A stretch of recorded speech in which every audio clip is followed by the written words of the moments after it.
1절에서 3절입니다. 에베소 6장 1절에서 3절 우리 다 같이 합독합니다. 자녀들아, 주 안에서 너희 부모에게 순종하라. 이것이 옳으니라.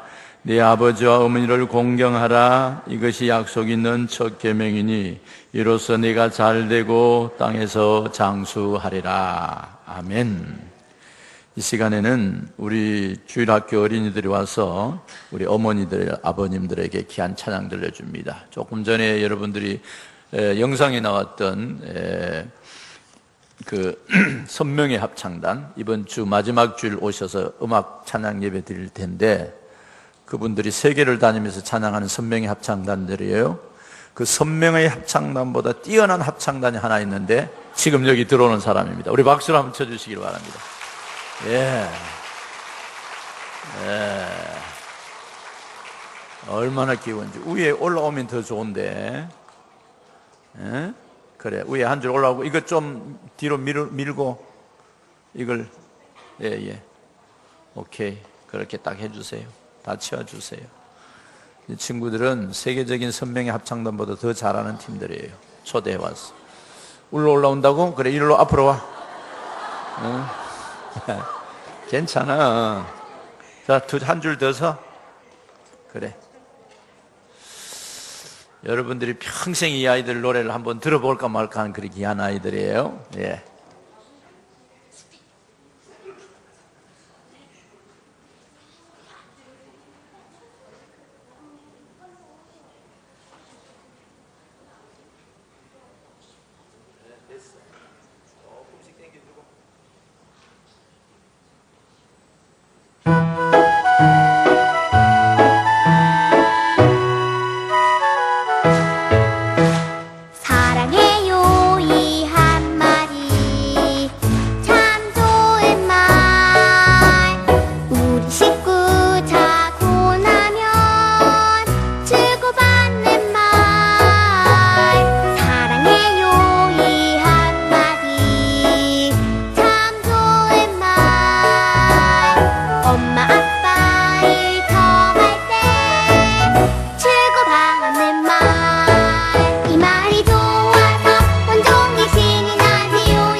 사랑합니다.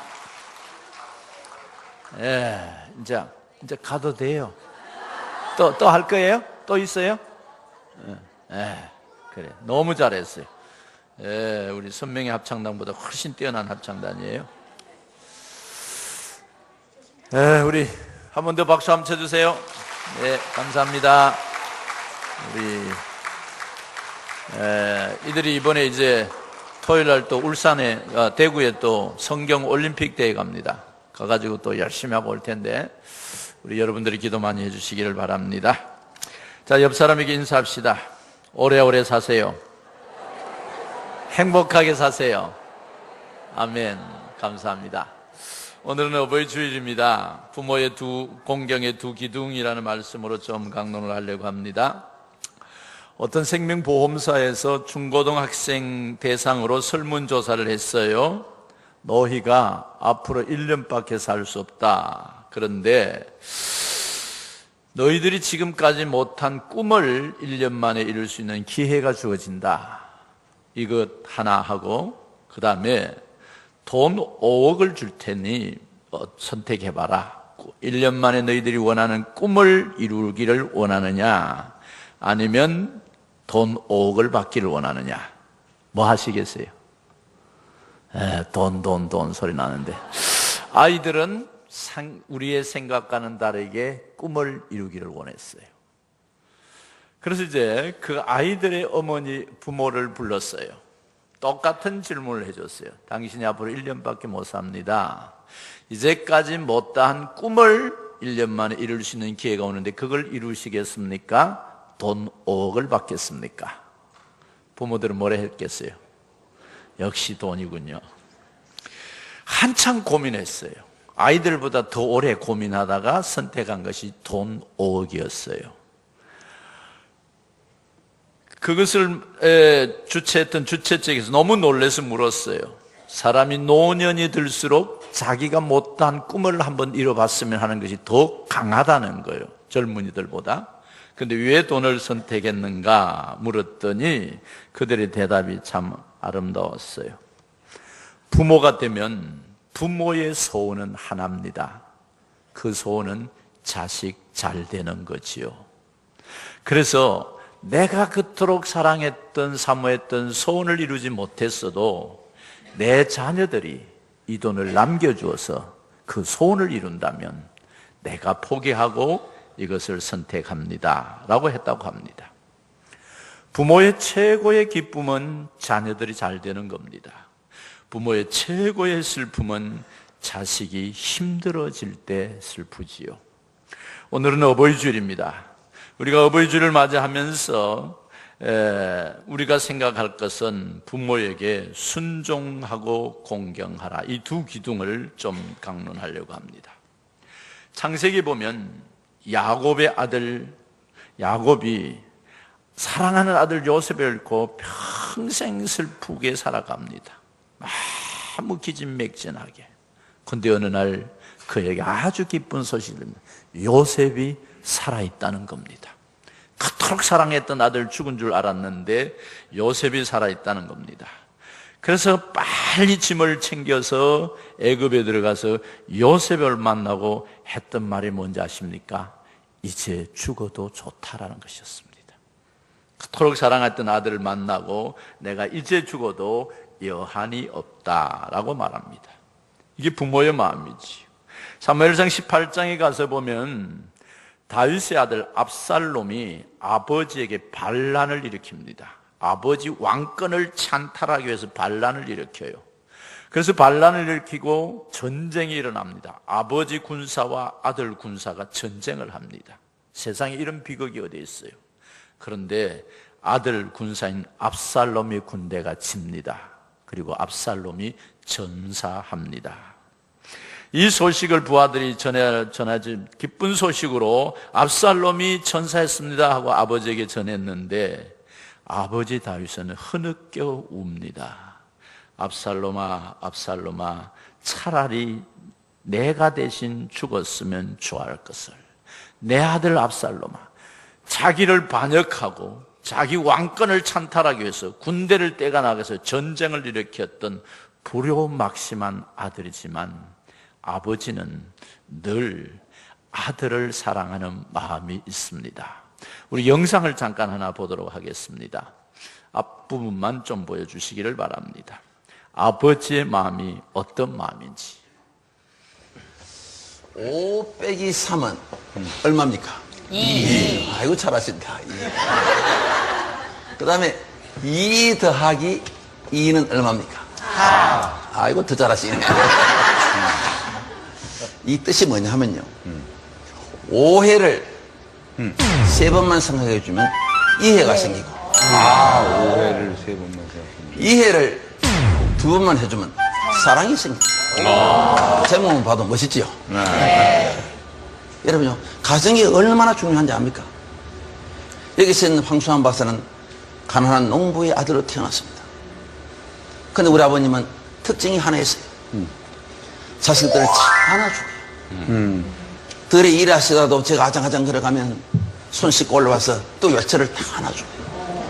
안아주면서 저렇게 하는 말이, 수관아, 너는 가난한 농부의 아들이지만 공부 열심히 해라. 그러면 내가 속옷을 팔아넣고 책 사줄게. 내 속옷을 팔아넣고 꼭 공부시켜줄게. 난 어릴 때 그 말씀이 내 가슴속에 아로새겨져서 감동을 받고 공부를 열심히 해서 깡촌에 사는 어린 소년 황수관이가 우리나라 최고 명문 연세대학 교수가 됩니다. 우리 아버님의 그 말씀 한 말씀이 진짜 이렇게 나옵니다. 부모님의 사랑은 하늘보다 높고 바다보다 깊은 것이 부모님의 사랑입니다. 우리 아버님 살아계실 때 이 나이에 학교 출근하기 위해서 아버님 어머님은 잘 다녀오겠습니다. 야 잠깐 얘야 길 조심해라, 차 조심해라, 빨간 불은 서야 되고 파란 불은 가야 된대. 그거 누가 모르나? 그것이 부모님 하는 거예요. 부모님은 자식을 나이가 아무리 들어도 어린애로 보는 거예요. 70살 노인 50대 아들하고 같이 지하철 타면서 표를 썼으면서 깜빡 잊어버리고 어른표 하나 하고 애표 하나 하고.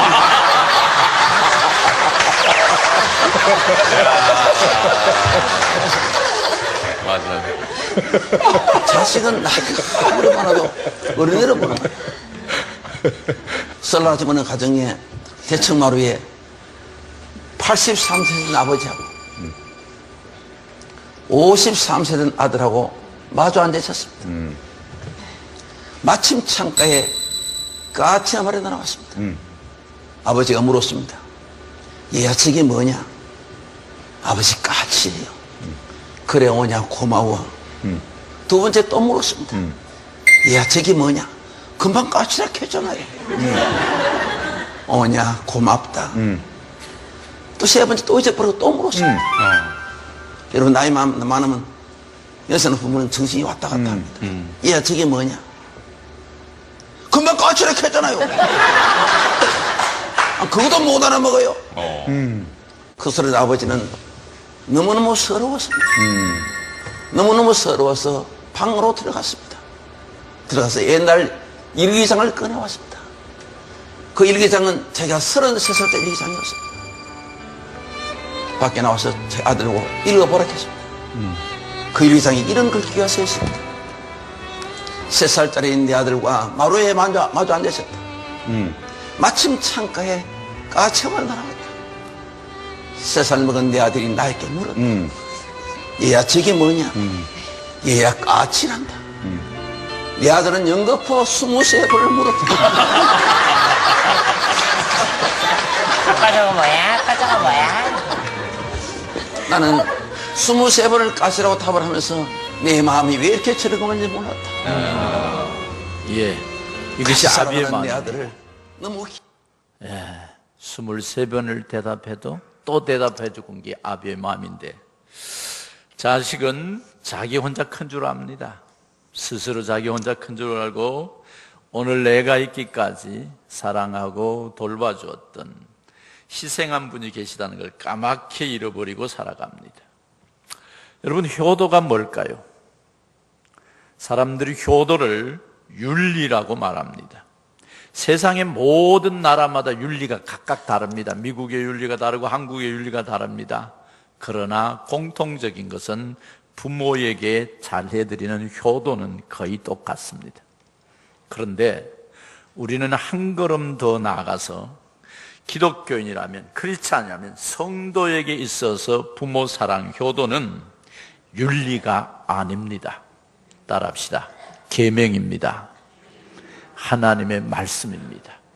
윤리를 넘어서 기독교의 효는 윤리가 아니고 계명이라고 말하고 있습니다. 하나님이 우리들에게 10계명을 주셨습니다. 두 돌판에 한쪽에는 하나님 사랑 계명, 한쪽에는 이웃과 사람과의 관계 계명.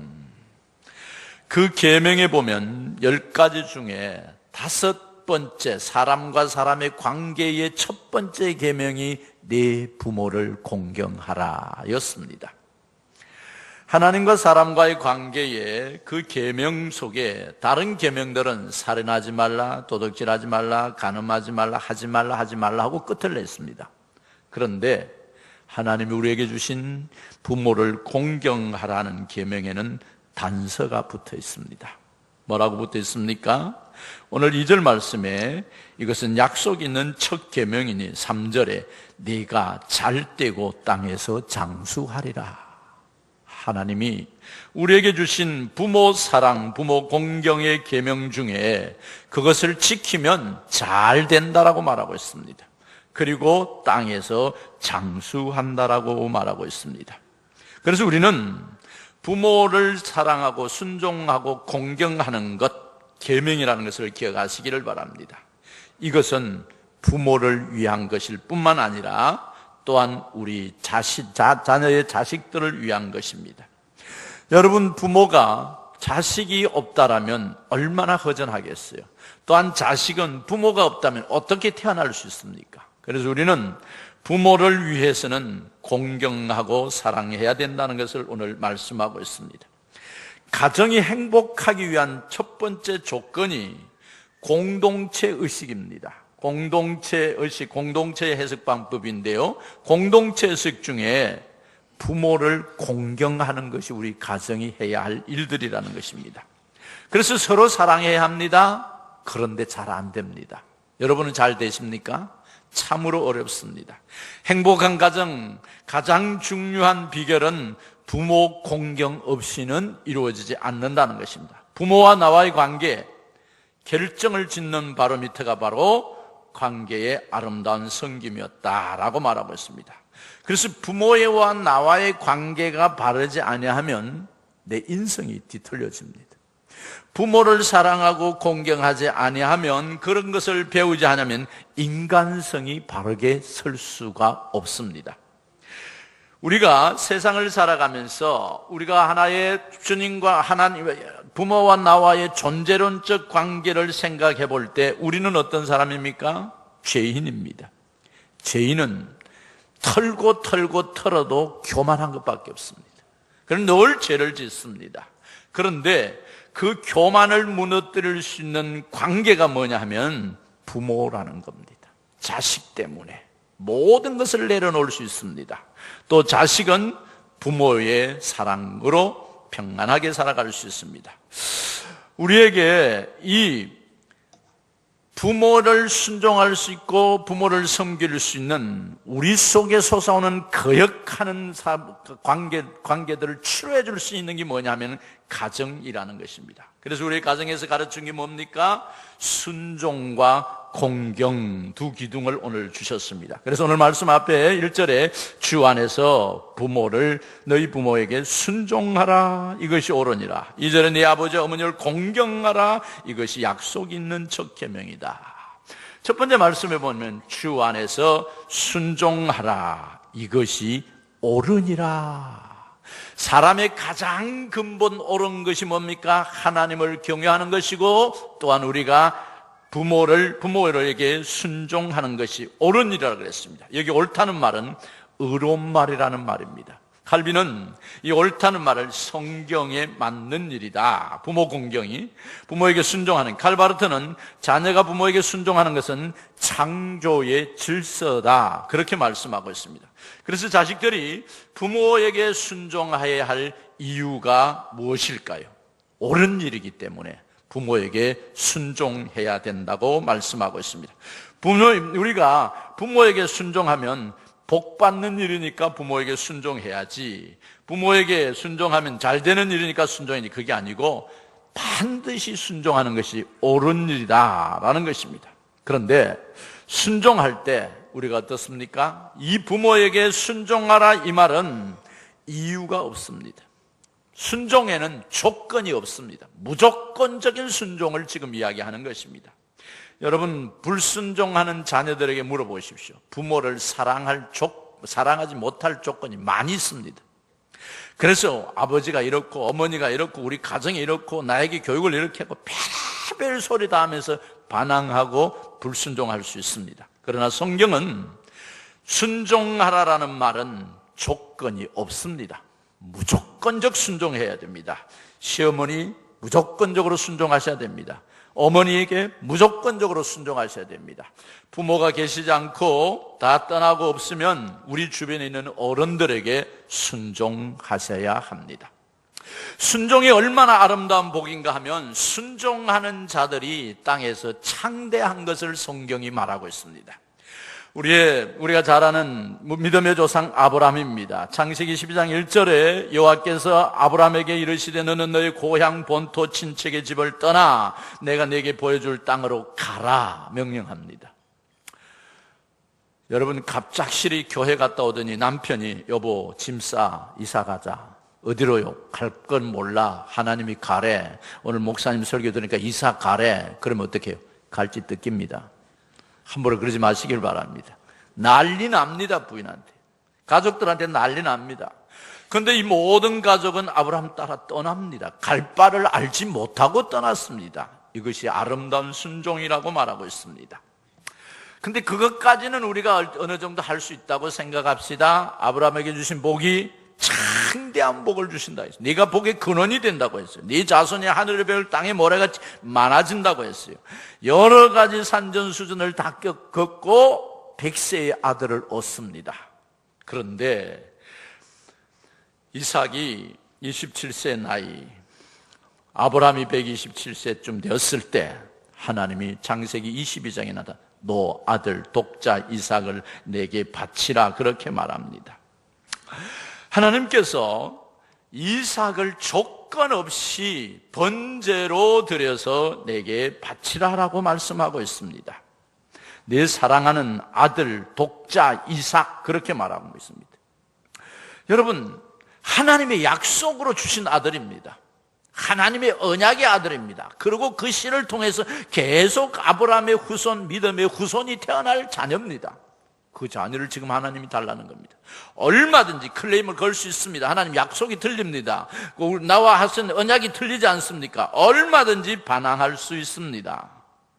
그런데 아브라함은 아침 일찍이 일어나서 장작과 두 종과 사한을 데리고 3일 길을 떠납니다.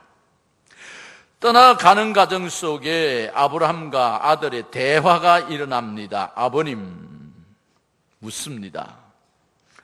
지금 우리가 번제를 드리러 가는데 나무와 불은 있는데 어린 양은 어디 있습니까?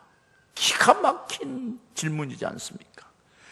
그때 이렇게 말합니다. 하나님께서 친히 준비하시리라. 하나님이 친히 준비하시리라.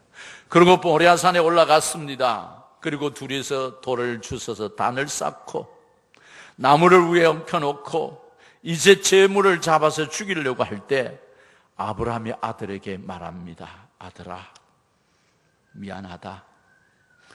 하나님이 너를 바치란다. 너를 바치란다. 그때 아브라함의 나이가 127세쯤 되었고 이삭의 나이를 성경학자들이 27세라고 말합니다. 127세 노인과 27세 아들이 붙으면 누가 이길까요? 아버지는 하나도 힘이 없습니다. 도망가면 끝나는 겁니다. 아빠, 나 죽기 싫어요. 영감님이 나이 들더니 돌았습니까? 내가 약속의 아들인데 내가 왜 죽어야 합니까? 안 합니다. 갑니다. 반항할 수 있습니다. 전혀 반항이 성경에 없습니다. 묶어서 제단 위에 올려놓고 칼을 빼앗아 내리치려고 할 때 주의 사자가 아브라함아, 아브라함하고 부르습니다. 멈춰라. 뒤를 돌아보았더니 하나님의 사자가 아브라함에게 나타났습니다. 아브라함에게 나타나서 하신 말씀이 뭡니까? 아브라함을, 이삭을 죽이지 말라. 이제서 네가 나를 경외하는 줄 알았다라고 말하고 있습니다. 여러분, 그리고 어린 양을 준비해 준 것이 아브라함의 사건이라고 말씀하고 있습니다. 그 아이에게 손을 대지 말라. 하나님은 이렇게 네 아들, 사랑하는 독자 이삭을 손대지 말아라. 네 아들, 사랑하는 아들, 독자 이삭이라고 말합니다. 이삭 역시도 아브라함도 하나님께 무조건적 순종하지만은 순종을 배웠던 그 아버지의 아들도 묵묵히 순종해서 믿음의 조상들이 되었다라고 말씀하고 있습니다. 이삭을 모리아산에 데려가서 하나님께 번제로 드리고 칼을 뽑았을 때 청년 이삭의 힘으로 버티고 얼마든지 도망갈 수 있었지만은 청년 이삭은 순수하게 순종의 모습을 보여주었다. 아브라함과 이삭만 순종했을까요?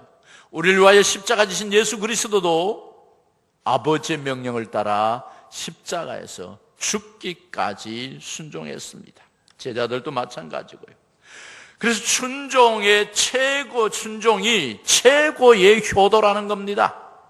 부모에게 순종하는 것, 하나님께 순종하는 것, 순종이 최고의 값진 것이라고 말하고 있습니다. 효가 무너지면, 순종이 무너지면 우리는 잘 되는 복을 받을 길이 막히는 것입니다. 부모님이 부족하더라도 우리는 부모를 공경하는 효도가 필요합니다.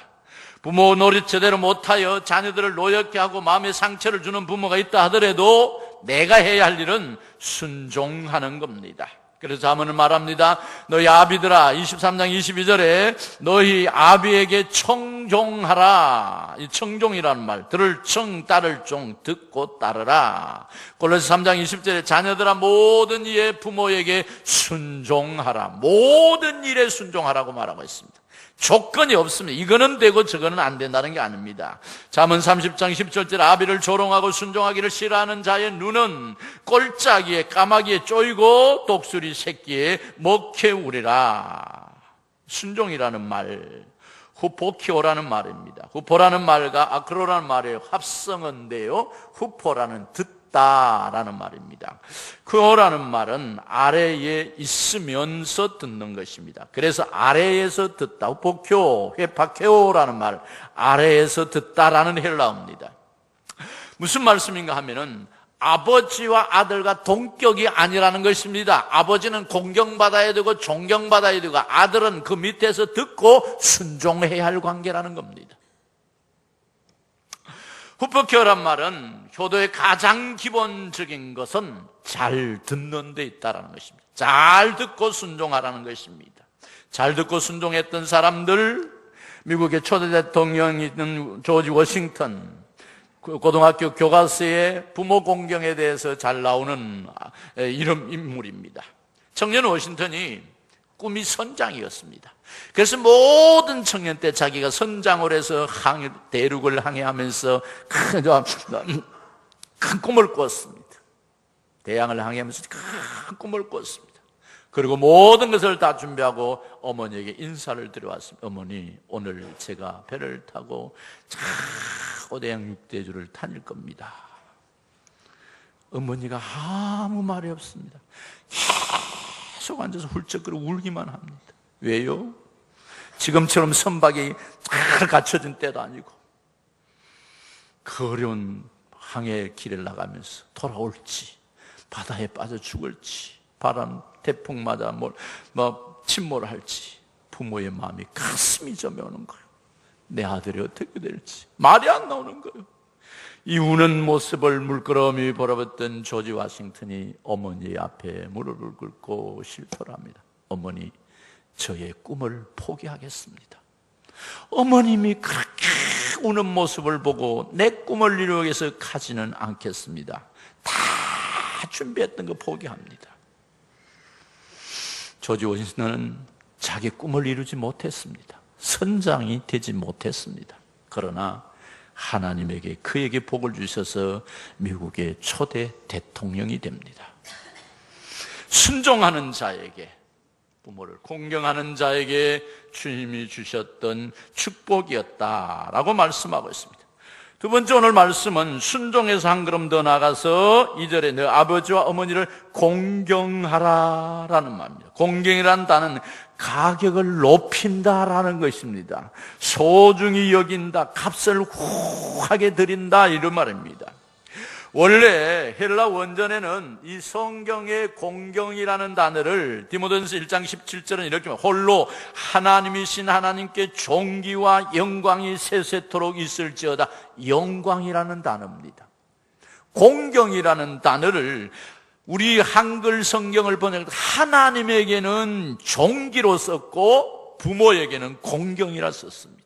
똑같은 단어인데 하나님에게 존귀로 썼다는 말은 부모 공경이 하나님을 섬기는 처럼 귀한 것이라는 겁니다. 그래서 우리가 바꿔 말하면 부모를 섬기지 아니하는 자가 하나님을 섬긴다는 것이 모순이 있다라는 것입니다.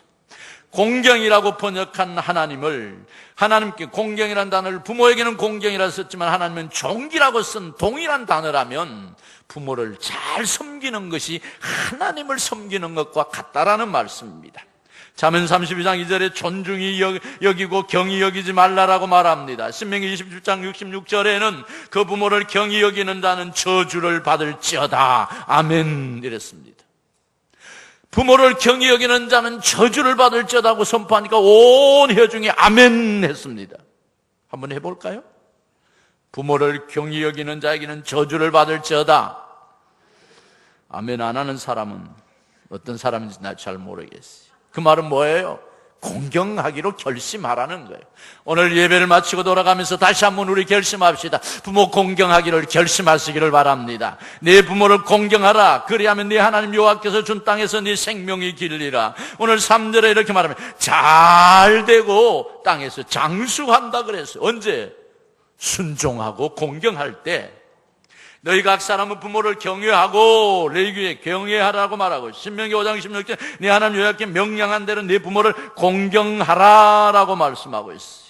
잠언 23장에도 네 부모를 출국하게 하면 네 낳은 어미를 기쁘게 하라. 기쁘게 하라. 공경하고 순종하는 것 우리가 해야 할 일이다. 왜요? 하나님은 눈에 보이지 않지만은 부모는 눈에 보이는 부모입니다. 그래서 하나님을 섬기기 전에 부모를 하나님 대리자로 보내주셨던 것은 그를 섬기는 그와 그에게 순종하고 공경하는 것을 배울 때 눈에 보이지 않는 하나님을 더 잘 섬길 수 있다는 것입니다. 그래서 내가 내 아버지의 계명을 지켜 그 사랑 안에 거하라는 것 같이 너희도 내 계명을 지키면 내 사랑 안에 거하리라. 내가 이것을 너희에게 이르면 내 기쁨이 너희 안에 기쁨을 충만하게 하려 함이라 라고 말하고 있습니다. 하나님 아버지께서 주신 말씀의 계명을 잘 지키면 너희가 내 안에 거하면 너희는 내 계명을 지키라 라고 말씀했습니다. 디모데서 5장에도 누구든지 자기 친족 특히 자기 가족을 돌보지 아니하면 믿음을 배반한 자요 불신자보다 더 악한 자니라 라고 말씀했습니다. 오늘 예배하는 성도들 중에 혹시 우리 부모가 주님을 믿지 않거든 오늘부터 작정기도 하시기를 바랍니다. 그리고 잘 해드리시기를 바랍니다. 모셔야 합니다. 저희 우리 동기 목사님들이 이렇게 모여가지고 이야기하다 이런 이야기가 나왔어요. 부모를 모시고 있는 목사들은 목회가 잘 된다. 그리고 찾아보니까 다 그랬어요. 저도 평생 부모를 모셨고, 저 태화교회 양성태 목사님도 부모를 모셨고, 그 다음에 이창희 목사님도 부모를 모시고, 저희 동기들이 다 부모를 직접 모시고 있더라고요. 그 목회가 평탄했다. 그러면서 하는 이야기가 부모 섬김의 은혜다. 할렐루야. 부모 섬기는 자들에게 하나님의 은혜입니다. 자기 아버지나 어머니를 치는 자는 반드시 죽이라. 그렇게 출애굽기 21장 15절에 말하고 있어요. 만일 누구든지 자기 아버지와 어머님을 저주하는 자는 반드시 죽일지니 그가 자기 아버지와 어머니를 저주하였은즉 그의 피가 자기에게 돌아가리라. 이게 성경 말씀이에요. 사람에게 완악하고 패약한 아들이 있으니 그의 아버지의 말이나 그의 어머니의 말을 순종하지 않고 부모가 징계하여도 순종하지 않거든 그를 끌고 성문에 이르러 성읍 장로들을 불러다가 돌로 쳐라 그랬어요. 얼마나 엄한지 몰라요. 왜 이렇게 엄했을까요? 부모에게 효도할 때 하나님이 기뻐하십니다. 할렐루야. 부모에게 효도할 때 하나님이 축복하십니다. 부모에게 순종하고 공경하면 내 자신이 훌륭한 인격자로 바뀌게 될 것입니다.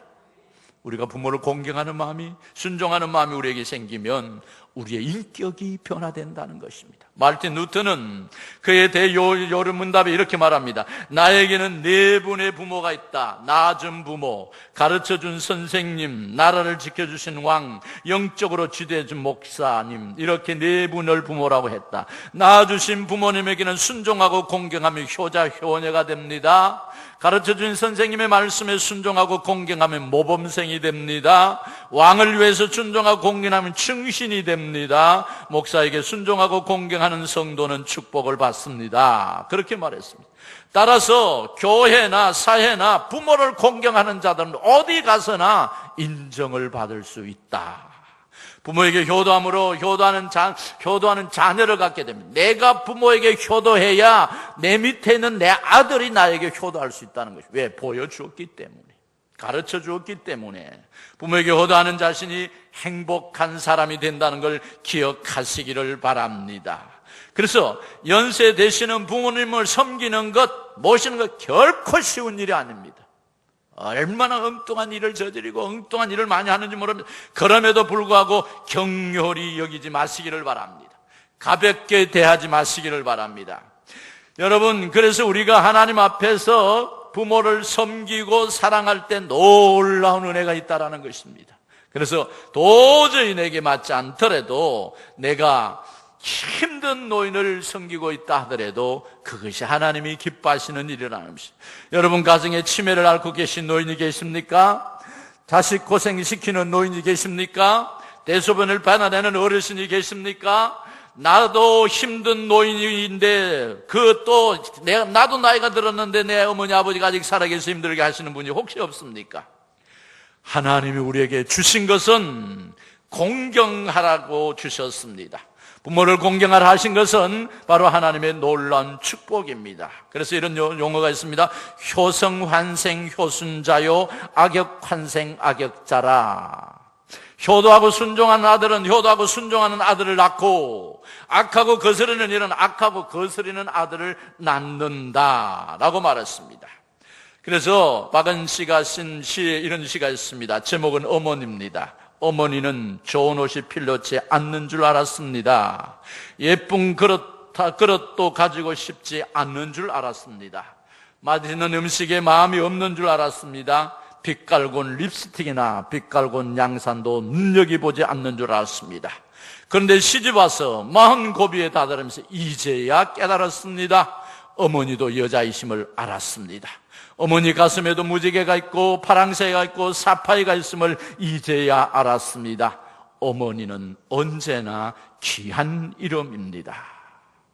우리 부모들, 우리를 위해서 다 내어주고 32번이나 까치라고 말하고도 즐거워서 했는 그 부모, 그것이 우리의 부모입니다. 그분이 없었다면 우리는 오늘 여기에 있을 수 없습니다. 오늘 어버이 주를 맞이해서 모든 마음속에 부모를 공경하고 순종하는 은혜가 있어서 장수의 복뿐만 아니라 잘되고 땅에서 하나님의 영광을 누리는 복된 성도들이 되시기를 결심하여 돌아가는 은혜가 있기를 주님의 이름으로 축복